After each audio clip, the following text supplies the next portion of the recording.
The Commission is called to order. We have one quick business matter to attend to, and seeing that we have a quorum, I move that the Commission adopts the 2025 annual report and recommendations to Congress before us today. I second the motion. Hearing no objections? No objections? The annual report and recommendations are officially adopted by the Commission.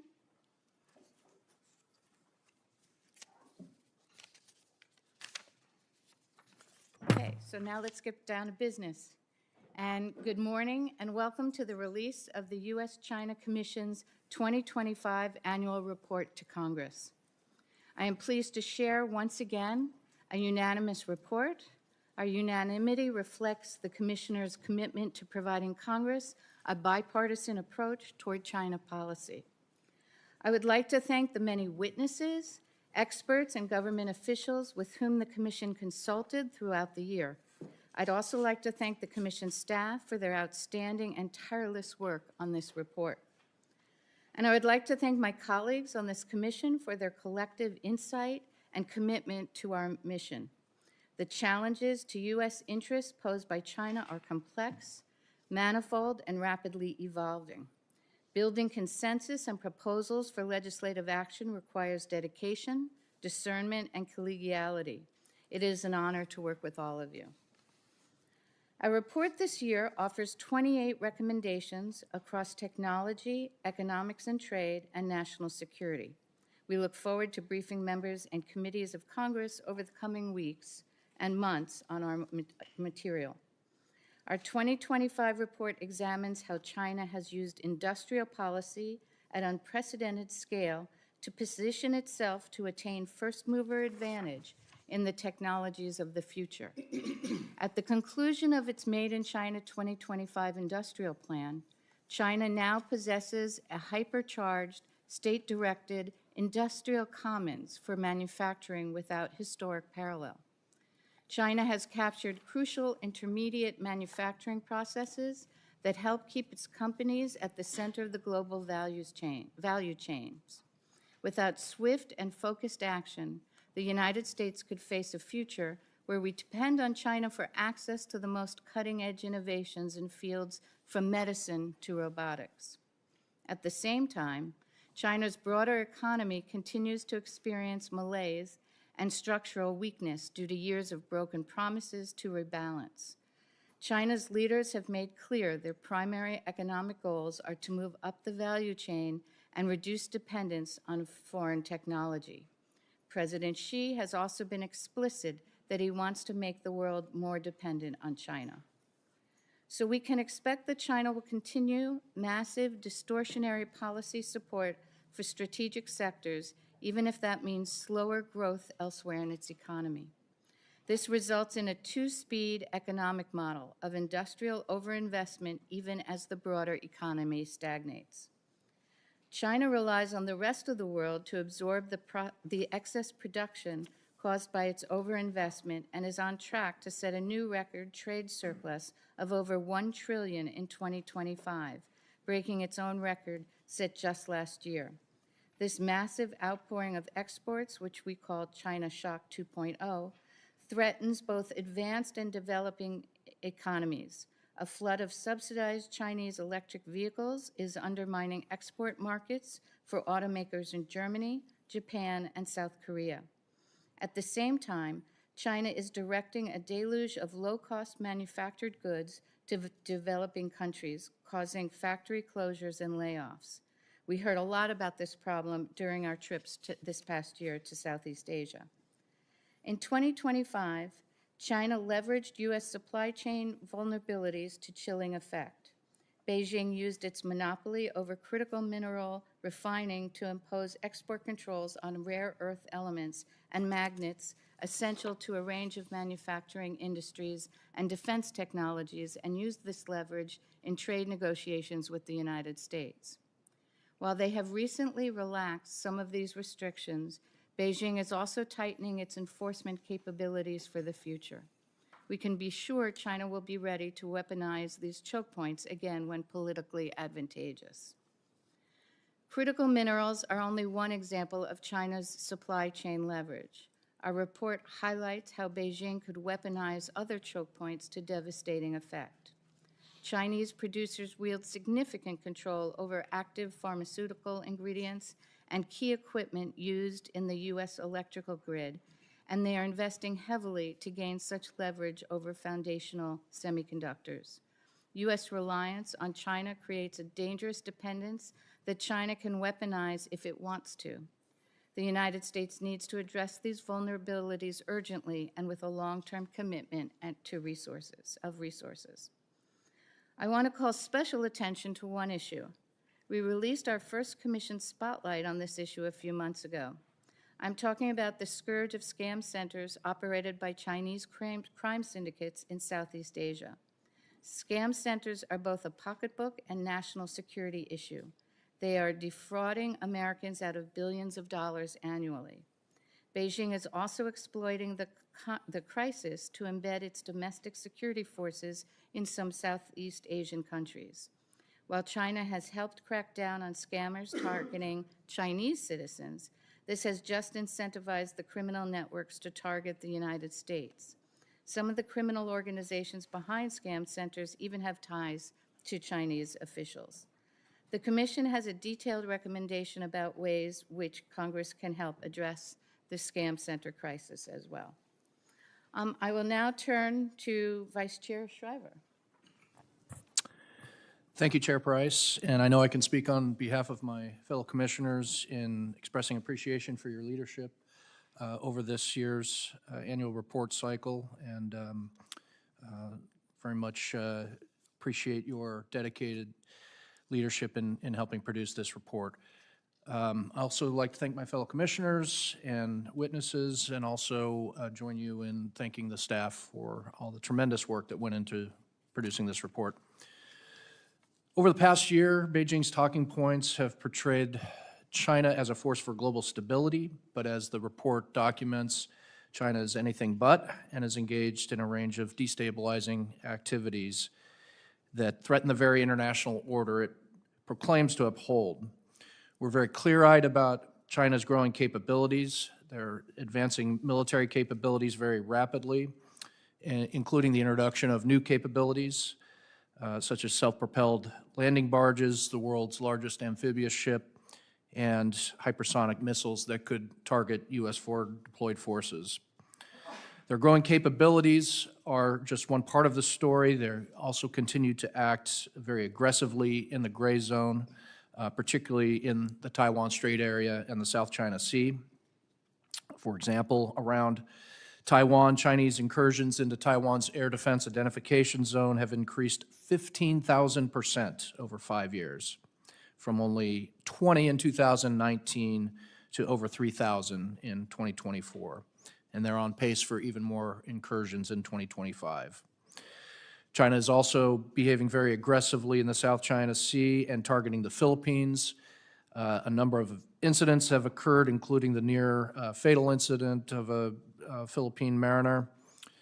And obviously, these activities could trigger the U.S.-Philippines Mutual Defense Treaty. Our report focused in particular areas of advancement in Chinese capabilities. We took a close look at China's whole-of-government strategy to become a preeminent space power. The PLA's expanding arsenal of space capabilities are a direct threat to U.S. national security, and they multiply China's combat capabilities.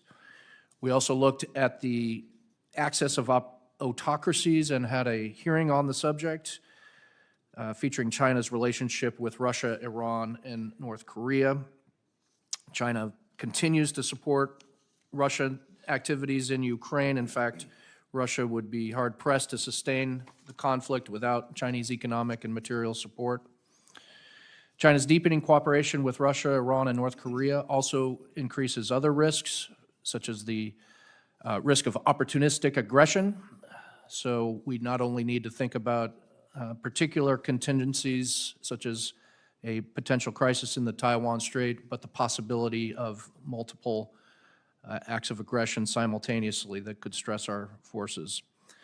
China's been working to cement its hegemony in regions like Southeast Asia and Pacific Islands, another area of of close examination in our report this year. After decades of systematically expanding its economic pressure in these regions, Beijing is now wielding its economic leverage to secure greater military access and security influence. As Chair Price mentioned, we traveled to the region this year, including Philippines, Indonesia, Vietnam, and Cambodia, and we observed firsthand how China's overcapacity and economic posture is affecting these countries. In many cases, they're having different effect across the region, but one unified message is that our interlocutors would like to see deeper economic and security engagement from the United States. So our report offers a number of policy recommendations of how we can maintain deterrence and preserve primacy in key domains such as space, as well as bolstering our relationships in key regions like Southeast Asia and the Pacific Islands. And we look forward to discussing these recommendations with members and staff in the coming weeks and look forward to your questions today. Thank you, Vice Chair. So at this point, I think we can open up the panel for questions. If anyone would like to have questions. Jameson? Yeah. We did receive some questions from online in advance of the event today, so we can read one of those while those in person think of their questions. Go ahead, Jonathan. Yes, we have the first question from online, but first, if you are watching online, you're able to submit live questions at contact@uscc.gov. The first question that we've already received online is, do you think China's massive and distortionary industrial policy is sustainable in the long run? Who would like to jump in and answer that question?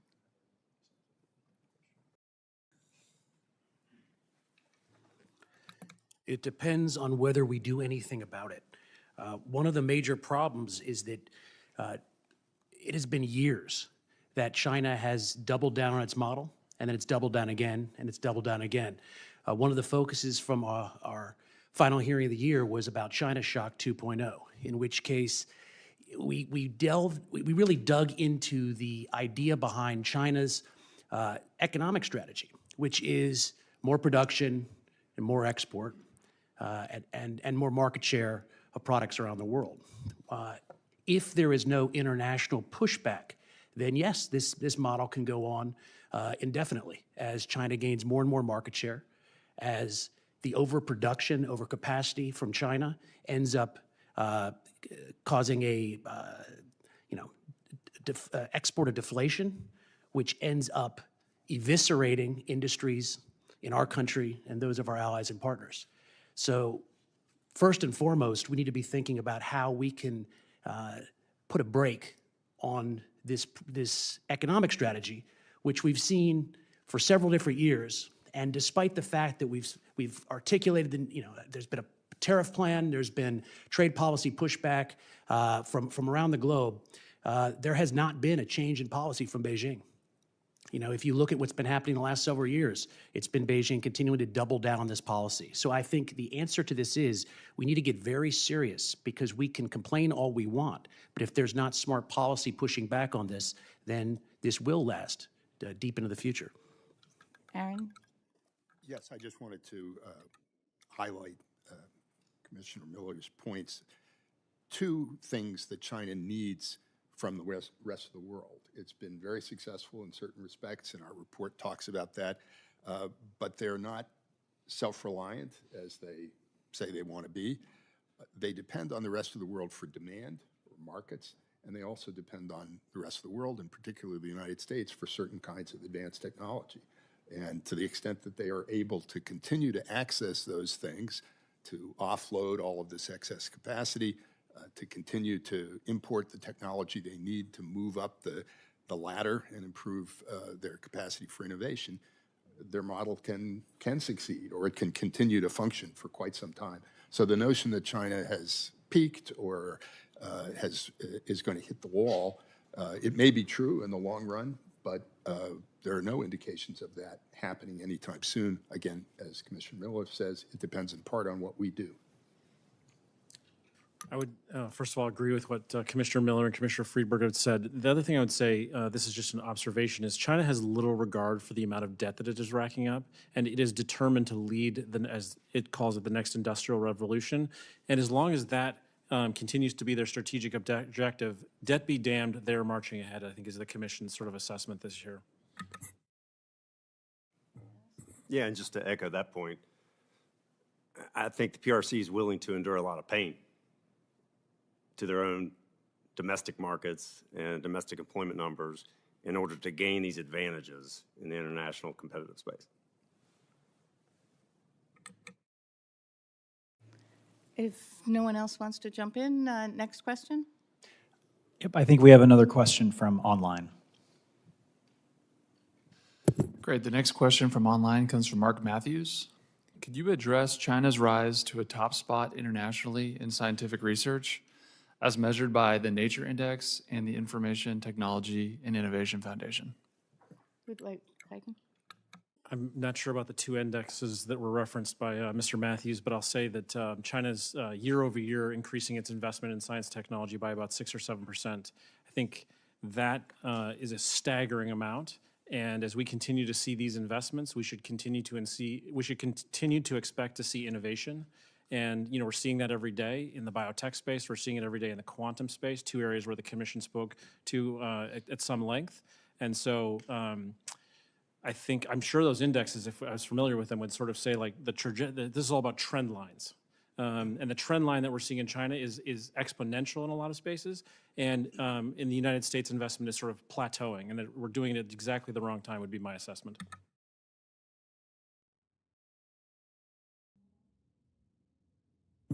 There are various measures that people use to assess China's capacities in scientific development, research and development, and innovation, but almost all of them point in the same direction. They differ in part about the degree. There's another that's worth looking at put out by the Australian Strategic Policy Institute, which identifies a number of high-tech sectors and assesses who is in the lead as measured by research output.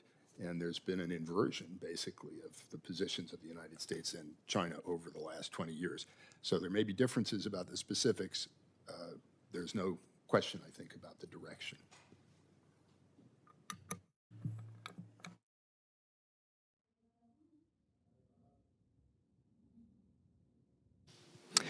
Hey, thank you so much for being here, Commissioners. Harrison Waters, World News Group. Could you talk a little bit more about China's promises to come in with aid and trade, where the U.S. has pulled out or imposed tariffs as cut aid, especially Africa, Southeast Asia?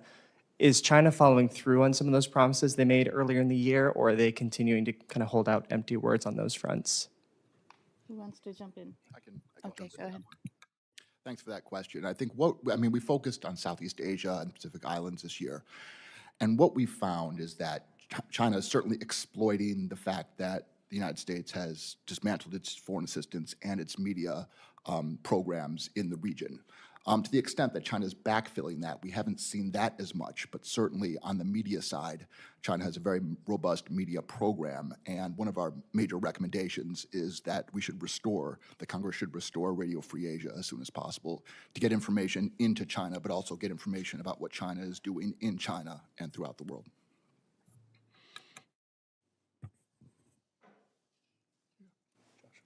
Oh, head. Yeah, one thing I'd add on top of that is, in addition to the recommendation that was just highlighted, as the U.S. has sort of made the shift and things have become more sort of settled, we've seen sort of the U.S. prioritize economic engagement and partnerships in these regions, and that's actually been something that the regions have responded very well to. And so it's, again, shifting a little bit from sort of the traditional model of foreign aid and actually prioritizing business development. And that's something that, again, we're seeing kind of it's in its infancy right now, but the administration is kind of pushing in that direction. We touched on sort of the advantages of having those types of partnerships and alliances throughout the report. And so, again, we think that kind of is providing some sort of counterbalance there. Next. Hi, I have a few questions on the matter of Taiwan. One of the key findings on Taiwan says that a PLA can implement a blockade within a matter of hours and will potentially need only minimal conversion time prior to an attack. I'm just wondering, do we have a more specific time frame on that? And what signs would indicate when an attack or a blockade would happen?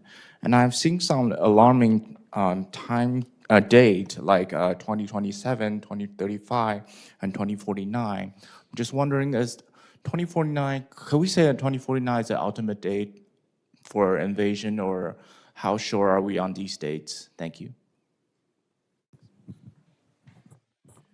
Well, let me start with the second question first. What the Chinese leadership has said about 2049, Xi Jinping himself has said, is that the great project of national rejuvenization will be completed by 2049, and that the, in their words, the reunification with Taiwan is an essential part of great national rejuvenization. I think their preference is to win without fighting, and I don't know that we could necessarily say that's a sort of ultimatum and will attack by date, but the language of their intention is pretty clear. I would say with respect to 2027, again, it's more a statement of capability than an actual go date. So Xi Jinping's directive is that the PLA be prepared by 2027. But that's a statement of capabilities, not necessarily a date that one should expect kinetic military activity. In terms of the capabilities associated with a blockade or actual attack, a soft blockade, a lawfare type move could be done essentially with no warning. They could declare missile closure areas, exercise closure areas, and likely people would be forced to respect that in terms of traffic coming in and out of major ports. But a physical blockade, moving assets into position to be able to enforce a blockade, would also be relatively quick and easy for them to do if they chose to do, given their daily posture now. There's naval activity, PLA Navy, PLA Coast Guard, maritime militia, all around Taiwan, to include on the eastern part of Taiwan. That's very routine, so moving in position to enforce a blockade could be done very quickly. The point of the question about an attack and warning time, we're losing warning time. And Admiral Paparo has said that Chinese activities look not so much like exercising as it does rehearsal. And I think what he means by that is these aren't just moves to exert pressure and have presence to make a point. They're actually rehearsing certain aspects of a amphibious invasion, communication links, logistics support, et cetera. So that all decreases warning time significantly if they choose to take the step of going from coercion to actual attack. I would put a little sharper edge on it than Commissioner Shriver would, which is that China has basically spent the better part of the last decade boiling the frog of the status quo in the Straits. And we're seeing that every day. And what Commissioner Shriver just sort of walked you through, which is the exercises to rehearsal posture, has dramatically changed things on the ground. Just one other factor to mention, which the Chinese clearly take very seriously, is the question of the credibility of the American commitment to assist Taiwan in the event of aggression. And China has played on questions of American commitment for some time, and they've done more of that recently and tried to cultivate doubt. It's part of this effort to win without fighting, to undermine the resolve of people on Taiwan to resist. Hi, just want to know, we know the latest development of the Chinese government and the Japanese Prime Minister. We know it's not included in the report, but I just wondering if any of you can comment on the best strategy that Japanese government or the U.S. government can do with regard to this matter and how it might affect the, the closer relations in Taiwan Strait. Thank you. The statement by the Chinese Consul General in Osaka is absolutely outrageous, particularly in light of the political assassination of Shinzo Abe very recently to actually threaten the life of the Prime Minister is outrageous. Japan's government is perfectly capable of making decisions on how to address that without advice from any of us, but it seems to me it should be disqualifying for future office in Japan, for sure. And let me just say that throughout the report, underpinning every recommendation is the strong relationship, continuing the strong relationship between the United States and our allies and partners, especially Japan. And how important that is, especially when you have this axis of autocracy and you have China working closer with Russia, Iran, North Korea, and others, and how important that is. And so to the extent that the U.S. has the strongest possible response in support of Japan is important.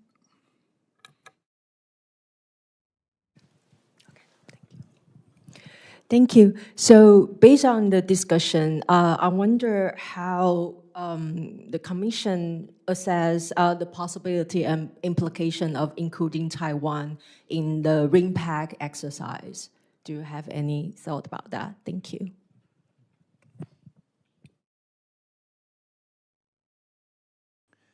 Well, the report does not address it specifically. I think we've seen the U.S. engage in more training activities with Taiwan, both in country and also having Taiwanese units train in the United States.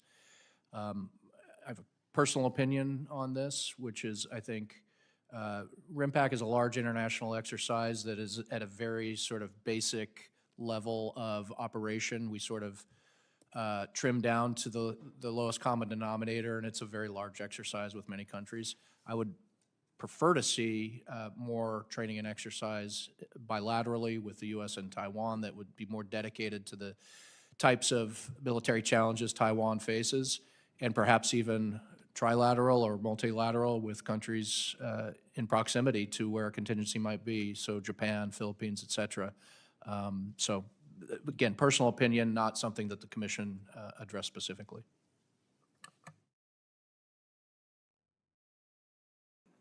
Next. If there's no questions from the audience for the time being, I can come in with another online question. Most people in Pacific Island countries do not want to be forced to choose sides in U.S.-China competition and do not want to be treated as pawns in that competition. Is there a risk that by framing our relationship with the Pacific Islands through the lens of U.S.-China competition, we might end up alienating the very people we want to win over? Sure, I can try to answer that. Well, I mean, what you've seen is that over the last 2 decades, China has increased its influence and its economic influence in the Pacific Island countries. As far as the U.S. strategy, I think our recommendations that we've put forward in this report, expanding our assistance to expanding our support for the Coast Guard and our relationships, and maybe even compacts of foreign assistance with with free association with countries in the Pacific Islands is absolutely important. We don't have to make this a question between the U.S. and China. It's just the U.S. should try to expand its influence in the Pacific Islands for our own national security relative to China or any other challenge we have. What I'd add on top of that is this is a question of values, behavior, and stated policy goals. What we're pushing forward today and the discussions we've had over the past year emphasize prioritizing long-term benefits for the region and for the United States. This isn't us asking them to choose, it's asking us to look at the actual behavior of the CCP, the long-term values and policy goals, and deciding what they want to be a part of.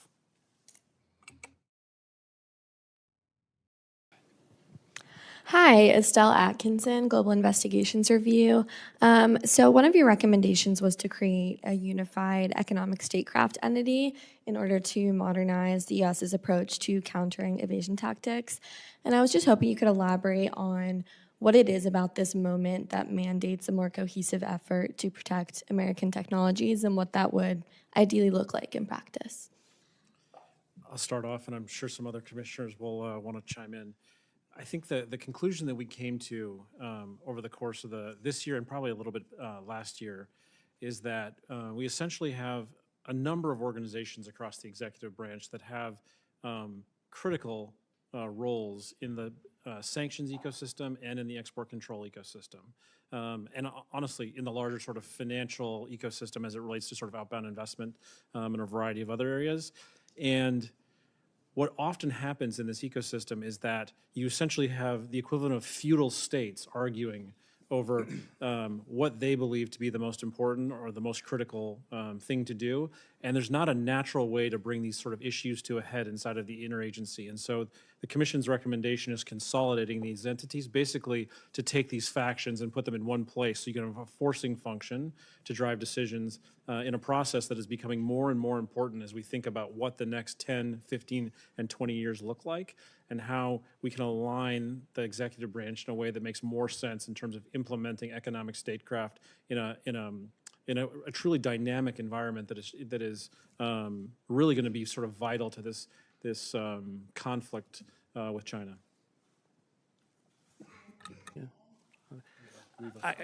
I think we also need to be open-eyed about the structural disincentives we have in this current system. If you look at the way that sanctions or export controls are managed in the U.S. government, in the Commerce Department, is in charge of promoting American business, but an undersecretary and assistant secretary would be in charge of export controls, which is in some ways counter to the mission. The Treasury Department is, in charge of cementing financial stability, whereas an assistant secretary and undersecretary might be in charge of the sanctions in that building. One of the reasons that we think it's necessary in order to break this out is so that national security, we've been fighting the last war. What we need to do is be very open-eyed about what our competition with China involves. It involves the need to have export controls alongside trade and investment restrictions and other key pillars. And as a result, we need to make sure that the agency, the department, the individuals who are in charge of implementing these sanctioned and export control policies are in an integrated mechanism that is incentivized to prioritize national security and above other interests.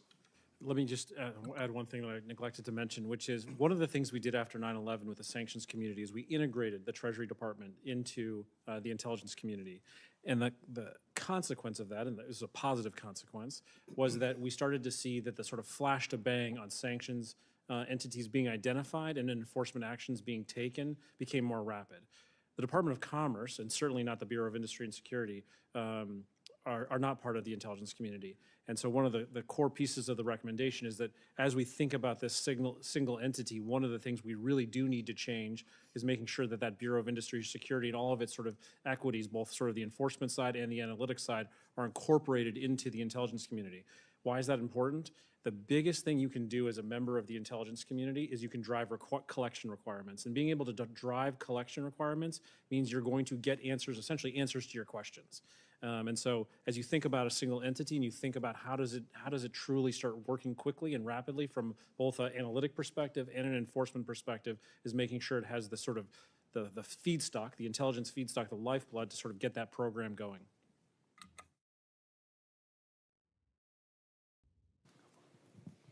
Hi, Rhea Jain, National Security Commission on Emerging Biotechnology. It seems that a lot of the report touches on a number of emerging technologies, from AI to biotech to quantum computing. But today, China pumps out even more STEM PhD graduates than the United States does. How do we compete with China's larger population size and investment over the past 20 years to continue to lead the world in these technologies? Is it inevitable that they lead, or do we have an alternative strategy to combat that? Thank you.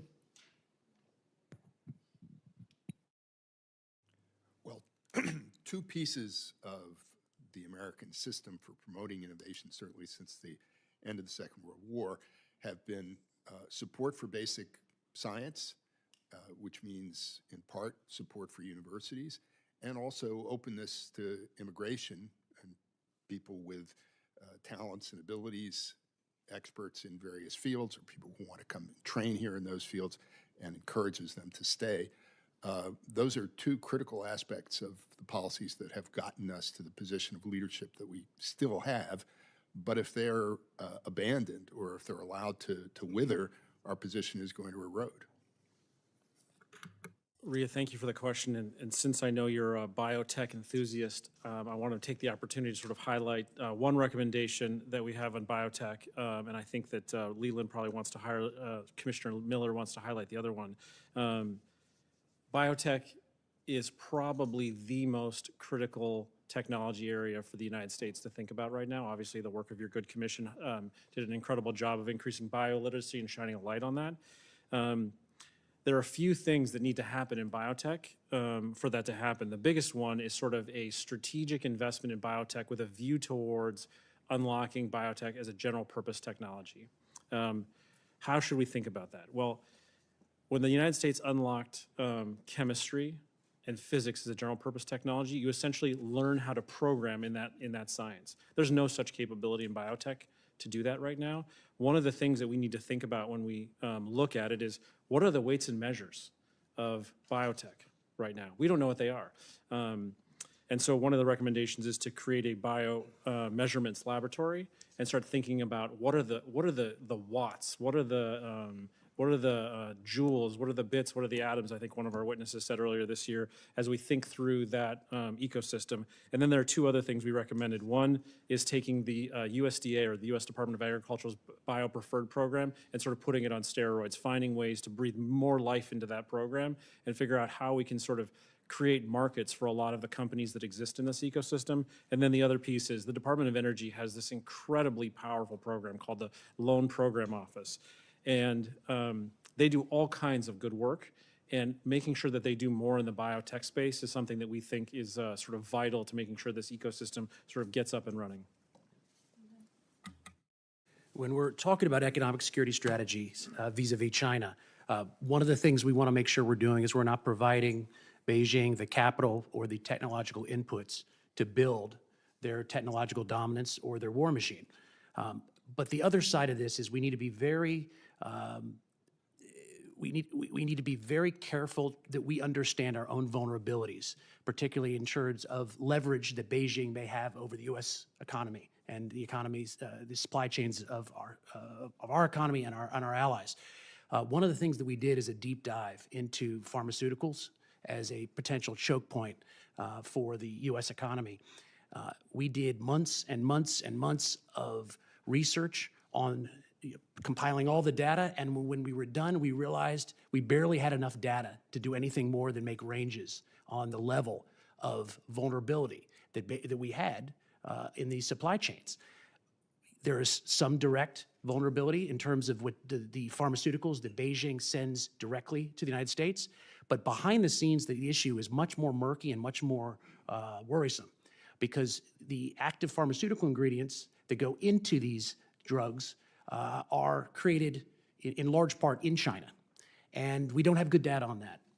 And when you look at the key starting materials that go into those active pharmaceutical ingredients, we have even less data on that. So a lot of the time when we talk about getting drugs or medications, other things from India, for instance, a lot of the original inputs to that medication, to those pharmaceuticals, came from China originally. How much? We don't know.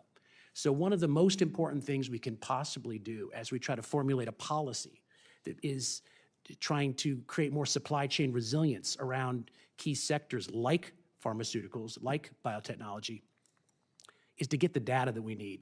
And what we don't have right now are the data we need to understand the extent of the vulnerability we have to Chinese supply chains and to Beijing's leverage points over these supply chains. I would also just sort of highlight the work we did on foundational chips. This is another area where we had a hearing, Supply Shock 2.0.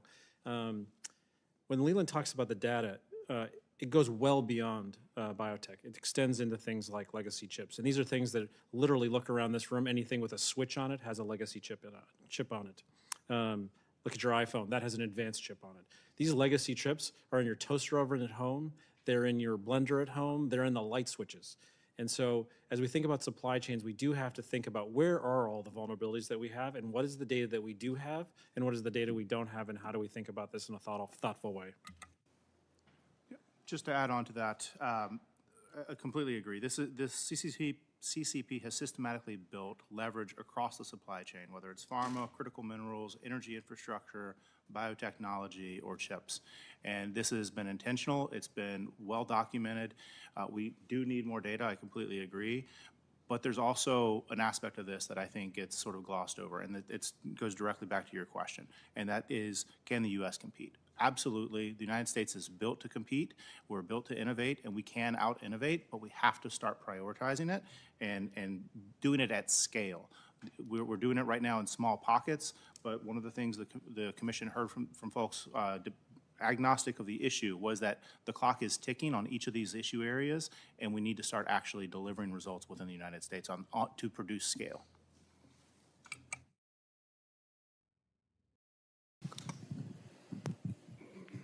Hi, thank you.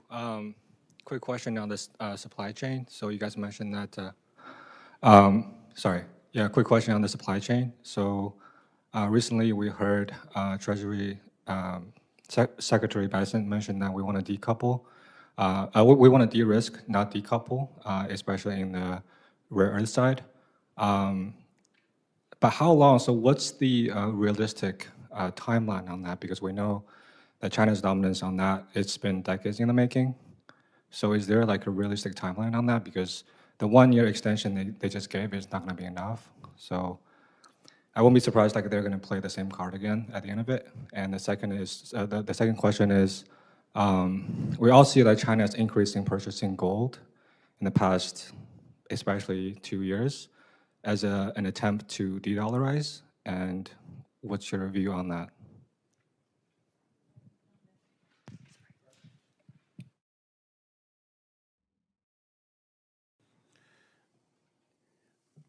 The rare earth export controls that were extended to extraterritorial authority by the Chinese a number of weeks ago should not have been a surprise to any of us. This is something that the leadership has been talking about and working on for a long time.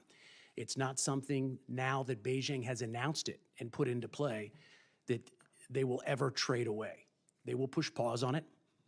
They will turn the volume up or down, but they will not ever trade it away.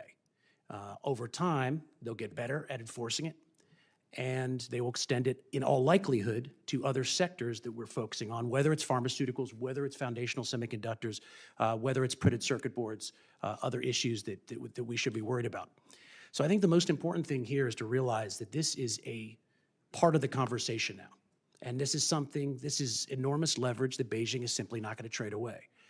The message should be loud and clear in the United States and to allies and partners that we need to do something about it immediately and quickly. The timeline on this, I don't think anybody knows. I would assume more than 2 years, hopefully less than 10 years.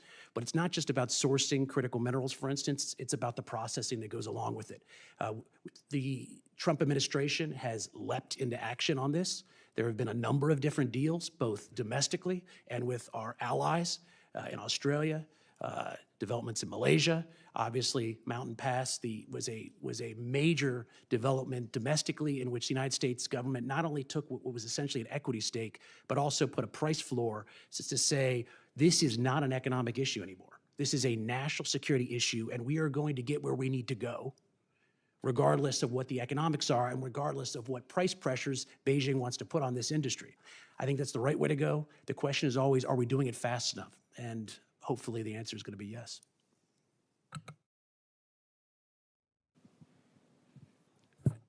So we did not deal with gold in the report, but I could say that Beijing has interest in, of course, in diversifying away from the US dollar at the margins. The reality is that Beijing cannot diversify away from the US dollar outside the margins. So there'll be more buying of gold, there'll be buying more of perhaps other government debt, et cetera. But the reality of the relationship is that the Chinese government is going to be backstopping its own economy with the US dollar in the short term, in the medium term, and likely the longer term. And the gold is sort of a sideshow to all this.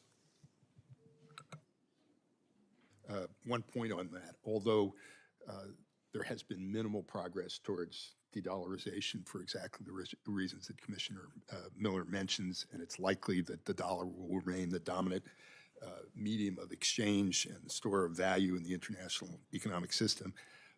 But there's another issue where China has made some significant progress, and that's development of alternative payment systems that enable China to continue to do business with partners outside the dollar system, which they've built up as a way of limiting their exposure to sanctions, to financial sanctions. And they are now doing a significant portion of their trade through those payment systems and avoiding the dollar system. So it's not getting away from the dollar, but it is limiting their vulnerability to sanctions. And there are a number of countries like Russia that welcome the opportunity to conduct their business in that way for the same reason. Commissioner Friedberg brings up a very good point. There's actually a paper that we just put out on sanctions evasion, export control evasion that I'd recommend everyone just take a look at. It highlights a lot of the things that Commissioner Friedberg just highlighted. The thing I would go to on your question is that this actually reinforces, Commissioner Miller's comments reinforce sort of the first recommendation of the Commission this year, which is this economic statecraft model. There are so many elements of the government that play a vital role in this. They have the authorities they need, but they're sort of in a fragmented state across the U.S. government. And as we think about all the things that Commissioner Miller just talked about, we have to think about how are we organizing for what is undoubtedly a multi-decade sort of state of persistent changes in the equilibrium as it relates to export controls, sanctions, critical minerals, and other areas that are sort of the lifeblood of the innovation ecosystem. Just to add one more thing on this issue of critical minerals. It's important, I think, to recognize that this is not purely an economic issue, that it's a strategic issue, certainly from the perspective of the Chinese leadership. And one of the reasons why we have not made more progress in getting away from our dependence on China for so many of these materials is that the Chinese authorities have manipulated prices in order to make it uneconomical for private sector actors in the United States and elsewhere to make the kind of investments that they need to make in order to produce alternative sources of supply. I think we've now recognized that, and some of what's happening involves setting price floors so that those who are making the investments can be assured that they will be able to sell what they produce at a price that will allow them to continue to make a profit. That's not a pure market solution. It's a strategic solution, in part again, in response to a strategy, a deliberate strategy that's being pursued by China. Hi, I'm Ken Moriyasu from Nikkei Asia. I want to ask about the Philippines. One of your recommendations is to assist the Philippines in resisting Chinese aggression. I want to ask why the Philippines? I think the Biden administration identified India and Vietnam as the so-called swing states of the Indo-Pacific. Why does this commission see the Philippines as the country that you need to assist the most? You talk about bringing the Philippines into the Quad as a Quad Plus kind of arrangement. I think the Quad, Philippines is already in the so-called Squad, US, Japan, Australia, Philippines. What merits are there in bringing Philippines into the Quad? Thank you. Yeah, I'm happy to jump in on that. The Philippines is a treaty ally with the United States. It's probably our strongest supporter, strongest ally in Southeast Asia, and they're under intense pressure from the Chinese government, both in the South China Sea in terms of the incursions there, and also economically and with Chinese influence. You know, we have a long history, a beautiful history with the Philippines, and they are under pressure and pulling our support and has been a problem, and we need to send a very clear signal to the Philippines, to the people, and to the government that the U.S. supports them, and then back that up with our actions. I would just add that the Philippines offers pretty crucial strategic real estate, whether you're thinking about a competition for influence in the South China Sea or a potential contingency in and around Taiwan. And so support for the Philippines on the issue where its sovereignty is most critically imperiled is part of a larger package of trying to shore up America's position across the larger region.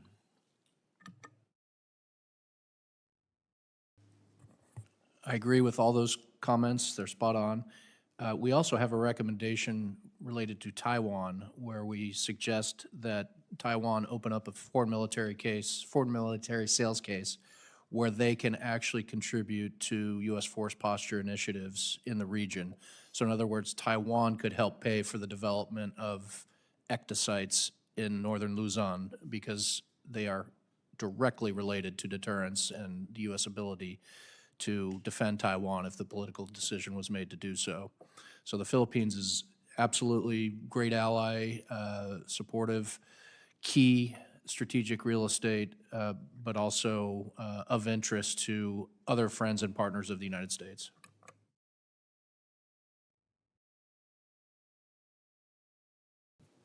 Hello, hi, I'm Tolu from Carnegie Mellon University. This question is mainly research-based. I have two of them. With regards to university research, have you found that it is making its way through channels sanctioned through countries via China? And the report mentions the Autel Robotics establishing a Russian drone production facility. Could you explain briefly about the Autel Robotics, and have there been any research collaboration involving them or any universities that come up? Anyone want to jump in? We haven't spent a lot of time on universities per se, but. I think one of the things that I'll sort of zoom out on your question a little bit. I'm sorry to do that to you. I think that the observation of the Commission really over the last decade and probably beyond is that there is a persistent effort by the Chinese government and its intelligence services to steal intellectual property from universities, from businesses, and from any entity that it finds value in. And so this is something the Commission's documented for a long time in an area where we continue to keep a close eye on things. Hi. Cool. Thanks for taking our questions. I'm Travis Verbaker. I'm at E3G, which is a climate and geopolitics think tank. Region where we see that really most intertwined is the Indo-Pacific, specifically the Pacific Island Forum, which recently came out and said that climate change is the #1 national security interest for most of those countries. I was wondering if you could speak to that, and then how that might impact U.S. influence in the region. Thanks.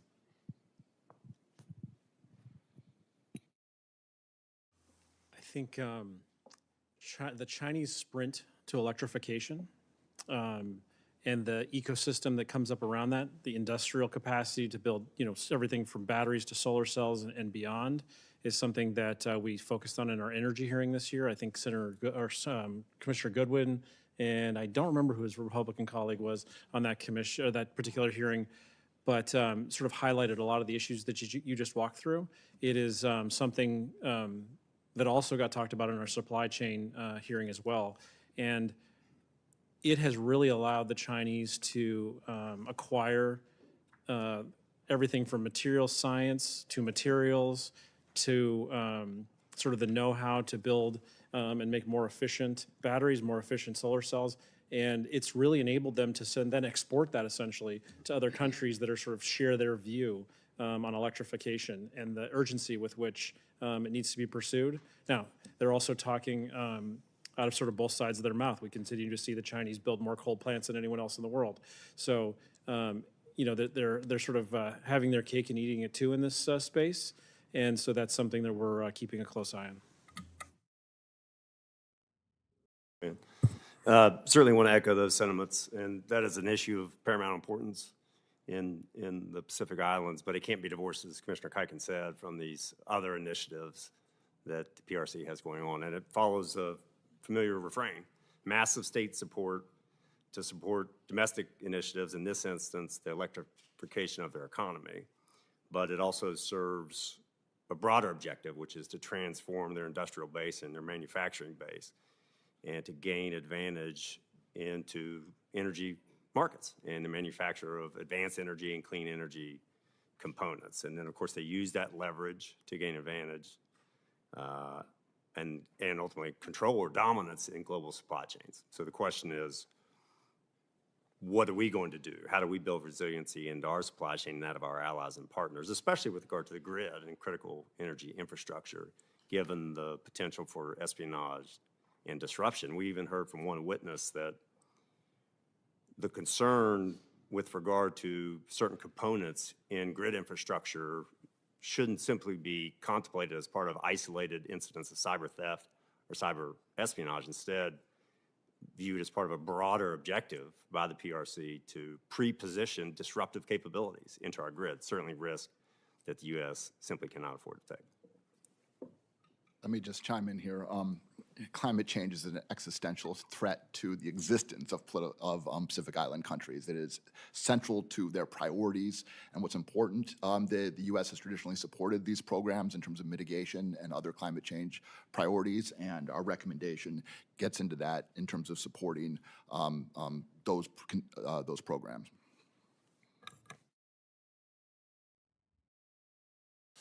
Another somewhat related question online. The Commission's energy recommendations are focused on cybersecurity. In a sector as broad as energy, why did the Commission focus on cybersecurity?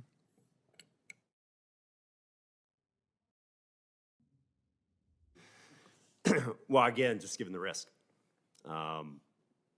Again, referring to the witness that testified before us at our energy hearing, the notion of potential disruption, especially of internet-connected devices and devices could be remotely accessed, are simply risks that the U.S. can't afford to take with regard to critical energy infrastructure, especially as demand for electricity is growing in the United States. And as demand grows, that's going to place increasing strain on our existing infrastructure and create the need for expansion. As we grow and expand to meet this growing demand, we need to pay attention to these security concerns.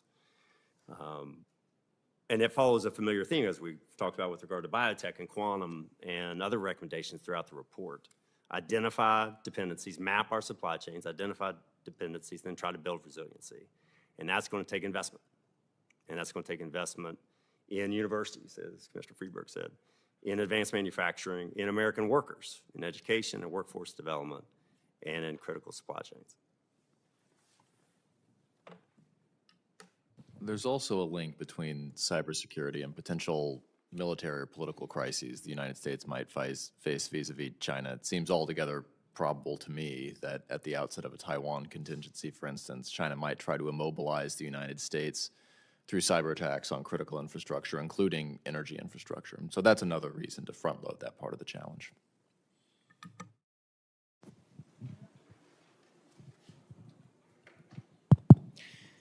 Hi, Michele Mancuso, Washington International Trade Association. I had a question regarding Chinese security and military involvement in Southeast Asia, specifically their inside-out approach into embedding themselves into the internal security apparatuses of mainland Southeast Asian countries. I wanted to ask, what is the end goal or objective for China in doing this, and what are the implications for the United States?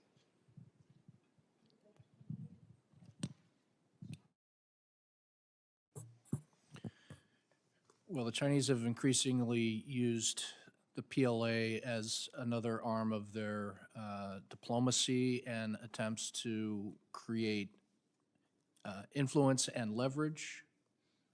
I should have said that in reverse, to create leverage which turns into influence.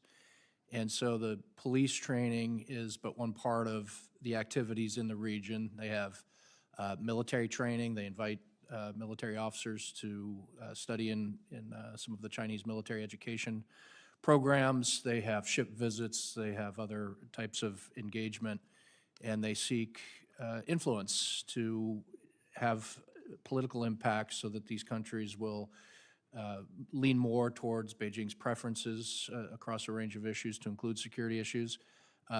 They are also working on greater access to differing levels of success. I think in Cambodia, they were very close and perhaps are at the point where they're able to have access to a naval base that is exclusive and readily available, even though the Constitution of Cambodia would forbid a foreign base on their territory. So I think they understand that this is a competitive space and that the PLA needs, the access and the relationships to better their position there.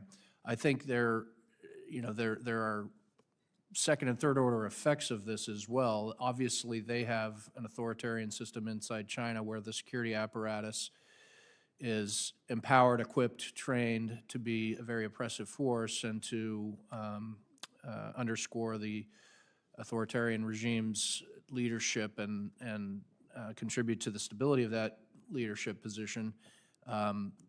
Obviously, how they train security forces in some of these countries are to underscore the same principles, give them the same capabilities. So across Southeast Asia, some of the countries are less than democratic, and unfortunately, I think China's contributions to their internal security forces will be a destabilizing impact for anyone who would like to see greater democracy, freedom, human rights in these countries.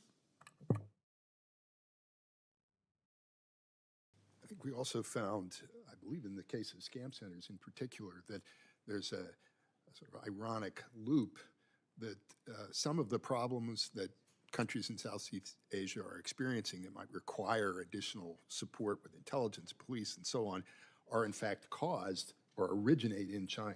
So there are Chinese organized crime families that are involved in setting up the scam centers, involved in drug trafficking and so on in a number of countries in Southeast Asia. And the presence of those gangs and their activities has then been one of the reasons why the Chinese government is able to go to the local authorities and say, wouldn't you like some help? We'll train your police, or we'll provide you with security equipment and so on. So China is sometimes the origin of the problem as well as purporting to be the source of the solution.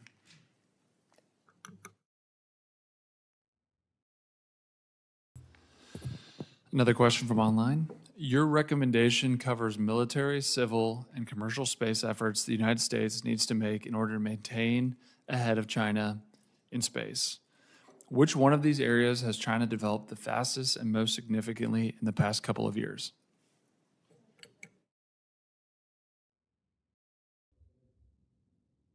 Sorry. We had a hearing on space this year. Commissioner Sims, who is unfortunately not here today, was my co-chair. This is an area where I used this analogy yesterday, which is the United States has an incredible space program, whether it's the civilian program, the military program, or the intelligence program. All of this has been something we built essentially over the last 70, 80 years since the Sputnik moment, the original Sputnik moment. And so the U.S. space program is sort of humming along, sort of 60, 70 miles down a highway. The Chinese just got started, probably 5, 10, 15 years ago. Their car is racing down the road at 115 miles an hour. So they may have started behind us, but they're coming up fast. We heard from General Saltzman. I think he used the word mind-boggling when describing the Chinese military space program. And that's launch, that's manufacturing, that's deployment of satellites into space. And it's the entire infrastructure sort of layer that allows for launch, allows for all of the development in this area. And so it's something where the Commission had done some work in 2019, and this is really continuing that work. We have a recommendation here related to space that highlights some of these issues, particularly on the infrastructure side and particularly on the launch side. One of the areas that we also talk about is something General Saltzman highlighted, which the creation of the Space Force was an important step, but there needs to be resourcing that goes along with that. And that's an area where we're sort of recommending a reallocation of resources to the Space Force. I don't know exactly what that looks like yet, but it's something that the Congress, we are urging them to sort of take a close look at. Hopefully that answers your question. So I actually want to add something onto that, Reva. So in addition to everything Mike just laid out, which is absolutely on point, the CCP is leveraging civil and military. So this gets to kind of back to the question. They don't just have a military application here, they're leveraging both. That's part of the way, it's all funded by the government or largely funded by the government, and it's allowing them to transform at an incredibly rapid pace. And so agree with sort of the recommendation there at the end. We've also got to recognize the fact that they're doing this, and this gets back to something Commissioner Miller touched on earlier, is we've got to make sure that the United States and entities here in the United States aren't helping sort of those civil components speed up faster by financing them. We got plenty of online questions, so I'll keep going. The report discusses how China is flooding the rest of the world with exports. Given the WTO and other trade agreements, can other countries do anything about that? What policies does the Commission recommend to address this problem? So the report contains several recommendations related to how the United States can better coordinate with our allies and partners related to the pernicious activity that we see with respect to China and their trade activity and their export policies, including elements that the WTO itself recognizes related to allowing countries to work with third-party nations when they see dumping and subsidies in those markets. The United States is a big market, but our firms need to be able to export to the world, and when they face subsidies in third-party countries, they are unable to sell into those markets because of the non-market conditions that China creates. And so there needs to be, in the Commission's view, better coordination with respect to trade activities. We saw a bit of that in the previous administration related to electric vehicles and coordinated activity between the United States and Canada and Europe related to some of those items, and there's certainly opportunity for more there.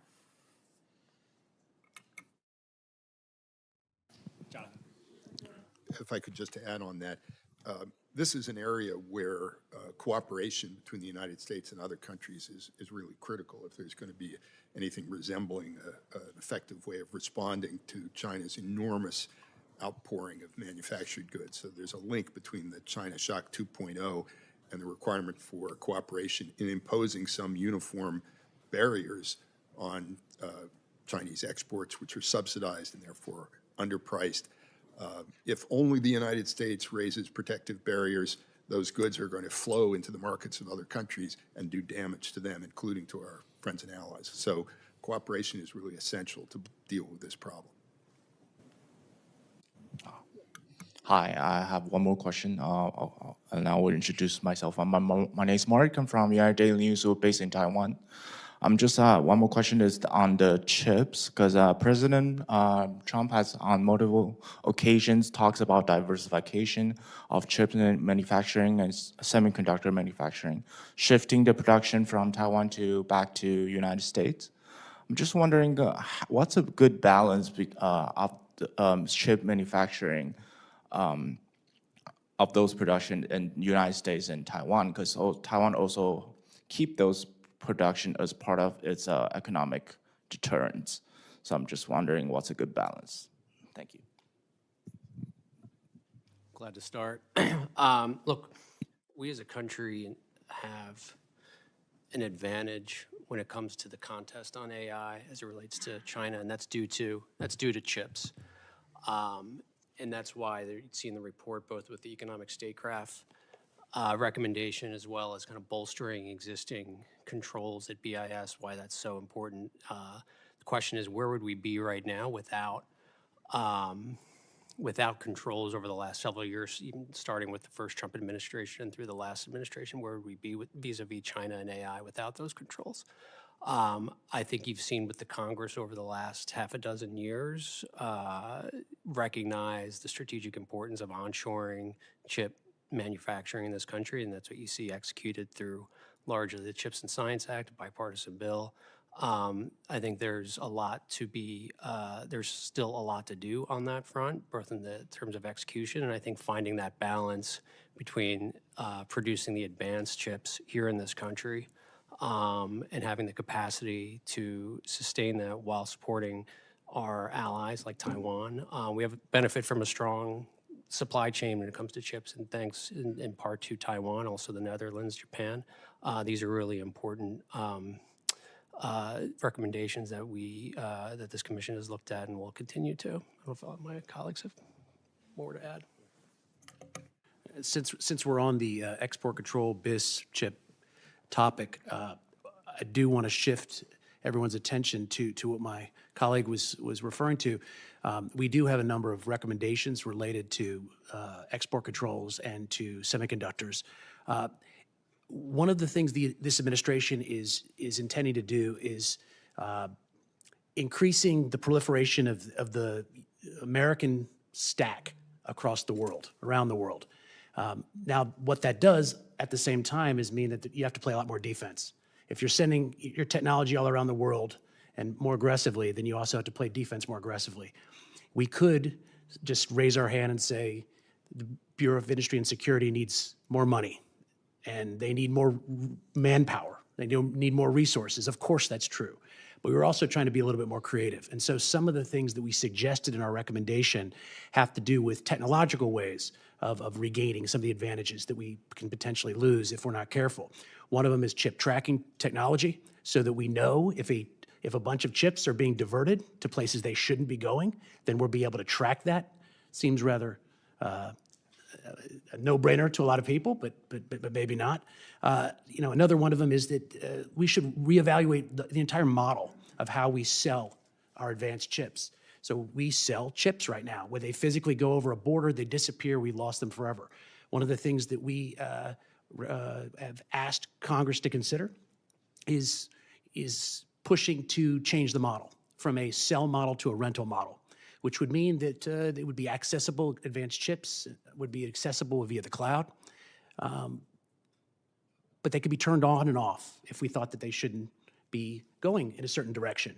There'd be know your customer regulations that would be at play, but essentially what we are suggesting doing is reclaiming lost leverage. So instead of losing the leverage of selling a chip and letting it go into the ether, we don't know where it is, we don't know what it's doing. We'd say, look, we're gonna maintain control over these advanced chips.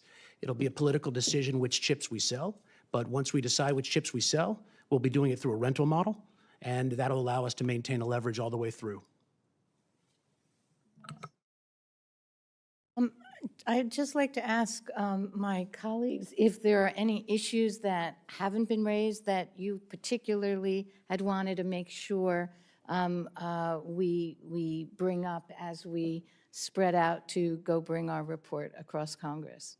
Anyone else have anything that hasn't already been raised? I think we've covered most of our recommendations.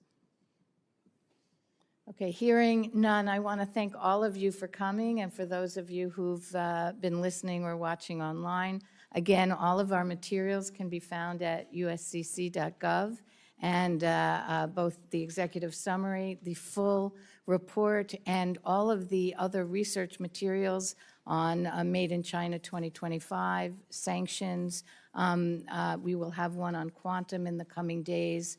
All can be found at our website. So thank you all, and we are adjourned.